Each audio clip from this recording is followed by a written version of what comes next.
Fuck you and you and you. I hate your friends and they hate me too. I'm through.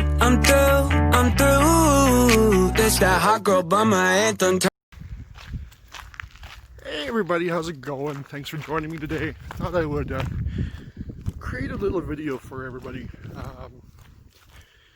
This one's kind of been a long time coming. Something that needs to be discussed. I'm not sure exactly where I'll take this first video about it, but I think it's important to talk about. Given the whole current situation surrounding the UnderstandUs organization, basically a quote-unquote non-profit designed solely to further the ego of Mr. Jim Demeray and anybody that wanted to associate themselves with him prior to this whole fiasco. So, what was Understand Us created for? As best my research can show, it was created originally, get this, solely as a memento for Mr. Jim Demeray to pay allegiance to his father, who apparently tragically passed away in 2011. Supposedly from a mental illness or something to that effect, but the story is quite vague. And you would think someone that's supposedly going out there and promoting the discussion about mental health, that would be one of the things you would want to clarify. Not just to provide concrete information as to why your organization supposedly exists, but also to lend a little bit of credibility to yourself in terms of speaking out about mental illness. It's been 13 long years now that yours truly has been diagnosed with a mental illness. I'm not dumb enough to not recognize that it was basically there since I was at least 18 years old, possibly younger. Probably younger, because I remember as a 12-year-old, I would have issues that I didn't understand. Nothing suicidal necessarily, but definitely depression. So anyways, that's neither here nor there. Just kind of gives you guys an idea as to my personal background and my personal reason for being able to talk out about mental illness and proudly calling myself a mental health warrior. Not a mental illness warrior, I don't like that terminology. Mental health warrior. There are some amazing people in our society, in our culture, that have been diagnosed with a variety of mental illnesses. But I'm going to speak to specifically about bipolar disorder, which is what I have. Some of my current inspirations are none other than the legendary Britney Spears, who we all know went through quite the public fiasco and continues to this very day to be treated,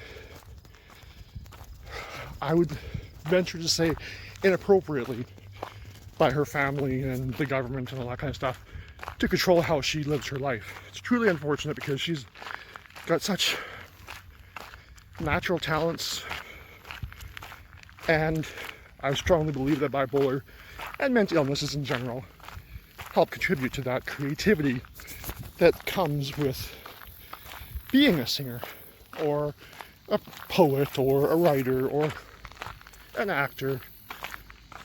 Along with Demi Lovato, we just lost 2 years ago to one of the negatives that can come from a mental illness: self-medication. She nearly died from an overdose of whatever she was taking. I don't know. I don't really think it's relevant. But it's important to know that she's back. She's rocking it. She's now just newly engaged. Life couldn't be better for her, and I'm so happy and proud of that. She's just a true mental health warrior, in my opinion. Sadly, we lost some great people recently, like Robin Williams.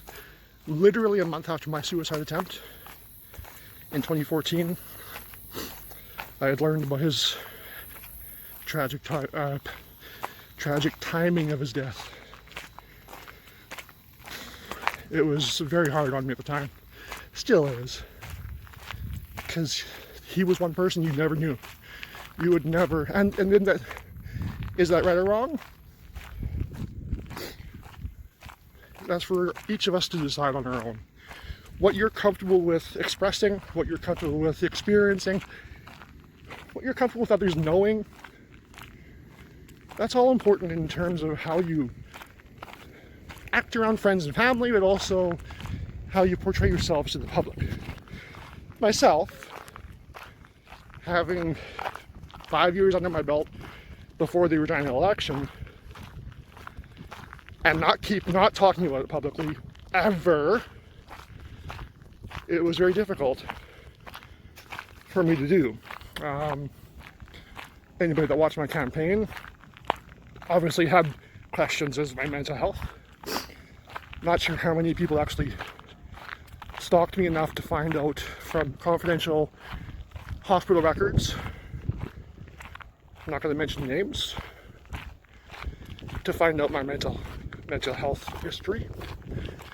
But I will say this, it was certainly taken advantage of during the campaign, and that's why you saw a lot of what happened in May of 2012, explosion of those people, the results of their harassment, non-stop attacks, all of that stuff that a traditional politician might be more inclined to not just accepting, but having a strategy for.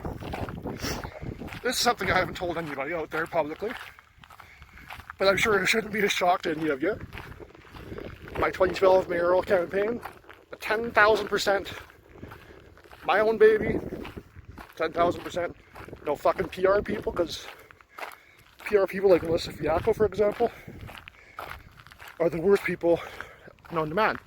Why? Because their whole reason to exist is to portray a lie to the media, to the general public, and I was not one to believe in that kind of stuff. That's why when I was approached by the media in May 2012 regarding the restraining order I was seeking against Pasquale Fiacco's executive assistant, Mr. Mark Rothwell, who, as far as I know, he's been following around Pasquale like a little lost puppy dog, finally got his own little dream job over at all places, Regina-owned Evraz Place. So anyways, back to my personal story. I thought it was important to talk about, and I know I'm going to have a whole bunch of more videos to talk about this on, but yeah, honestly, I don't even know where I want to go with this right now, so I think this is a good intro video for you all. Thank you for tuning in. You know this won't be the last you've heard of me. Peace out, much love, fam boys. Fuck you and you and you. I hate your friends and they hate me too. I'm through. That's that hot girl bummer anthem.